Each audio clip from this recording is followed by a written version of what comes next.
Carole Middleton did not storm Buckingham Palace. She did not call reporters, demand cameras, or make a public accusation. According to the stories circulating inside royal circles, she chose something far more dangerous to a family built on silence. On February 6, 2025, she arrived at the palace carrying a leather briefcase filled with records on Timeline's names and details that had allegedly been collected for years. By the time the meeting ended, Queen Camilla was said to be visibly shaken. One insider even claimed she left in tears. That moment did not begin in 2025. It had been building for more than a decade. When Catherine Middleton married Prince William on April 29, 2011, the world saw a fairy tale. The ceremony was grand, the crowds were enormous, and both families appeared united. Carole Middleton and Camilla, then Duchess of Cornwall, smiled for photographs and exchanged the polite greetings expected on a royal occasion. But behind those carefully managed images, the relationship between the two women was already under strain. Carole had come from a very different world. She was the daughter of a builder and a retail worker. She worked at John Lewis and later became a flight attendant. With her husband, Michael Middleton, she built Party Pieces, a successful party supply company. Their work gave their 3 children access to some of the best schools in Britain. Carole was proud of what her family had achieved because it had been earned through effort, discipline, and ambition. Camilla understood the language of inherited status. She had grown up close to the aristocratic world and knew the unwritten rules of rank, family history, and social position. Carole, by contrast, represented a modern kind of influence. She was self-made, financially independent, and deeply involved in the lives of her children. To some traditional figures around the palace, that made her useful. To others, it made her uncomfortable to accept. As William and Catherine moved closer to marriage, Carole reportedly began noticing small but cutting changes in the way she was treated. At gatherings, some people welcomed her. Others looked past her as if she were not there. Conversations ended when she approached. Invitations became formal rather than warm. Nothing was openly said, yet the message was clear. She was present because her daughter was marrying the future king, not because the establishment considered her one of its own. The preparations for the 2011 wedding made that feeling even stronger. Carole hoped to contribute personal touches that reflected the warmth of the Middleton family. She wanted a voice in details such as flowers guests and private celebrations. Many of those suggestions were reportedly dismissed or quietly removed from the planning process. Her expected role was simple: smile, support Catherine, and remain in the background. Catherine had entered a world controlled by schedules, duties, security, and protocol. She still loved her family, but private time was harder to protect. Visits were delayed, plans changed. Family moments were interrupted by official responsibilities. Christmas, once an important Middleton tradition, became another source of pressure because William and Catherine were expected to spend the holiday at Sandringham with the royal family. That conflict became sharper after Prince George was born in July 2013. Carole wanted to be a hands-on grandmother. She had raised 3 children and believed she could offer stability, practical help, and a sense of normal family life. But the royal nursery followed its own system. Nannies were selected, timetables were controlled, access had to be arranged through layers of staff. Even simple visits could become complicated. The story claims that Camilla supported keeping the Middleton influence within strict limits. No official evidence was produced, but the perception inside the family was said to be powerful. Carole felt that every attempt to help was being measured, restricted, or treated as interference. By July 2015, when Princess Charlotte was christened at the Church of St. Mary Magdalene in Sandringham, the cracks had widened. Charlotte was formally named Princess Charlotte Elizabeth Diana of Cambridge. Carole reportedly planned a small private gathering after the ceremony. It was meant to be intimate, warm, and centered on family. At the last moment, however, those plans were said to have been changed by Camilla's office. She appeared less often at royal events. She stopped pushing for invitations. She stopped offering ideas that would likely be rejected. Publicly, she remained calm and dignified. Privately, her distance became a statement. She was no longer willing to keep entering rooms where she was expected to feel grateful merely for being allowed inside. The tension reportedly reached another level in November 2018 during Prince Charles's 70th birthday celebration at Buckingham Palace. The wider royal family and its social circle gathered for the event. Carole maintained her usual composed presence. Then, she allegedly overheard Camilla speaking with several aristocratic friends about the changing face of Britain's elite. The conversation reportedly turned to new money heritage, and the idea that financial success could never replace the value of lineage.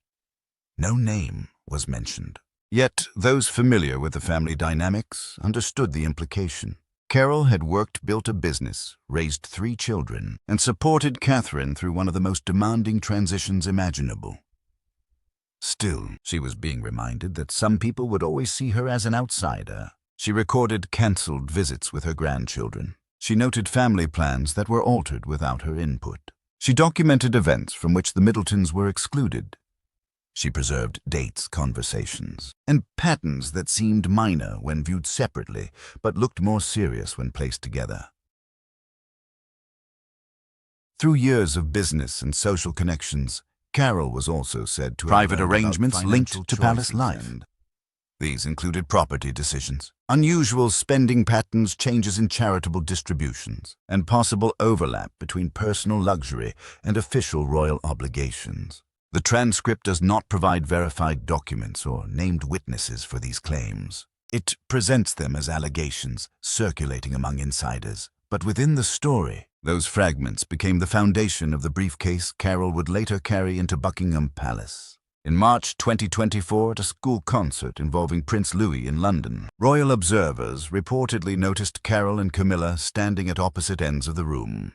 There was no visible greeting, no smile, and no polite exchange. Prince William was said to move between them, trying to reduce the discomfort. For years, Carole had watched Camilla's own grandchildren receive a warm place around royal events while she struggled to secure ordinary time with George, Charlotte, and Louis. Catherine tried to maintain balance, but royal duty continued to shape the family's private life. As 2024 continued, palace staff reportedly became more formal with the Middletons. Invitations were fewer. Conversations were shorter. Information was controlled more tightly. Catherine appeared increasingly divided between her responsibilities to the crown and her loyalty to the family that had raised her. Then came February 6, 2025. On that cold morning, Carole reportedly entered Buckingham Palace without a public announcement. She had no press team and no visible entourage. She carried a leather briefcase. Inside, according to the allegations, were financial records, timelines, names, and a pattern of decisions stretching across several years. Whispers later suggested the material referred to meetings in Switzerland, transfers routed through shell companies, property arrangements, spending decisions, and efforts to reduce the Middleton family's influence inside the royal circle. None of those claims received official confirmation. The palace issued no detailed response. But the account says the purpose of Carole's visit was not simply to discuss money. It was to expose a structure of influence. Missed invitations, altered family plans, changed responsibilities, and private exclusions had looked insignificant one by one. Together, Carole believed they showed a deliberate pattern. The person suspected of encouraging that pattern was Queen Camilla. Those present at the meeting allegedly saw a reaction they had never expected. Camilla, normally composed, was said to become visibly unsettled while reviewing part of the material. One source claimed she left the room in tears. The emotional force of the moment came from one realization. Carole Middleton, the woman long treated as a quiet in-law, had been watching everything.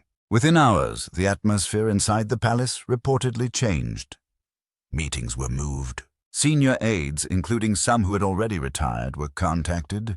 Engagements were delayed without explanation. Staff members became cautious. Conversations turned into whispers. The story then claims Camilla disappeared from public view for 10 days. When she appeared again at Commonwealth Day on March 11, 2025, observers described her as more withdrawn. Her interactions were shorter. Her presence seemed quieter. Some commentators focused on her body language and reduced confidence. The dates in the source do not align perfectly because March 11th is more than 10 days after February 6th. Even so, the narrative uses her reduced visibility to suggest that the meeting had serious consequences. Those close to Catherine sympathized with Carole. Traditionalists loyal to Camilla viewed the intervention as destabilizing. Prince William was once again placed between the two sides. According to the story, William began speaking with advisors who had previously worked with Princess Diana. The symbolism was impossible to ignore. Diana had once struggled against the same culture of secrecy, hierarchy, and institutional control. Now, royal observers wondered whether Catherine was approaching a similar moment. Her public engagements reportedly increased. Her influence in planning meetings grew. Her office was said to have been moved from a less prominent area to a suite close to King Charles's working rooms. In palace life, physical distance can reflect political importance. A few steps can signal a major shift. William was also said to rely more heavily on Catherine's judgment. Their appearances became more coordinated.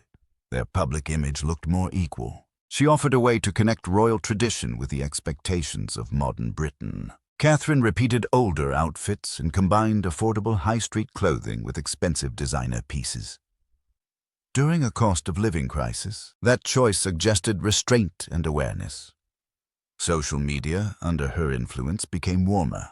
Formal announcements were mixed with family photographs behind-the-scenes moments, and more natural images of George, Charlotte, and Louis. By April 2025, the central question was no longer whether the Middletons belonged inside royal life. The question was how far their influence could reach. Carole's alleged decision had changed the terms of the relationship. She had entered the palace not as a grateful outsider, but as the mother of the future queen and the grandmother of a future king. She had reminded everyone that silence did not mean weakness. For years, the palace had relied on Carole's discretion.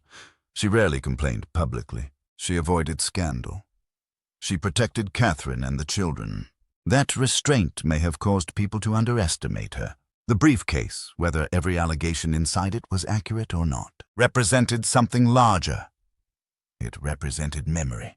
It represented years of exclusion recorded instead of forgotten. It represented a family refusing to let tradition erase its role. Camilla's reported tears were therefore not only about documents. They were about the sudden collapse of an old assumption. Carole Middleton had not been powerless. She had simply chosen not to reveal her strength until the moment she believed it was necessary.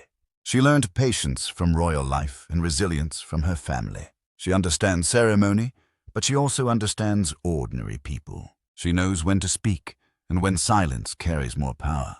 After February 6, 2025, the palace in this account did not collapse. It became uncertain. For an institution built on control, uncertainty can be more dangerous than open scandal. Carole returned home without making a public statement. She did not explain the contents of the briefcase. She did not confirm the allegations. She allowed the palace silence to speak for her. Camilla also remained publicly restrained. No official admission followed. No verified evidence was released.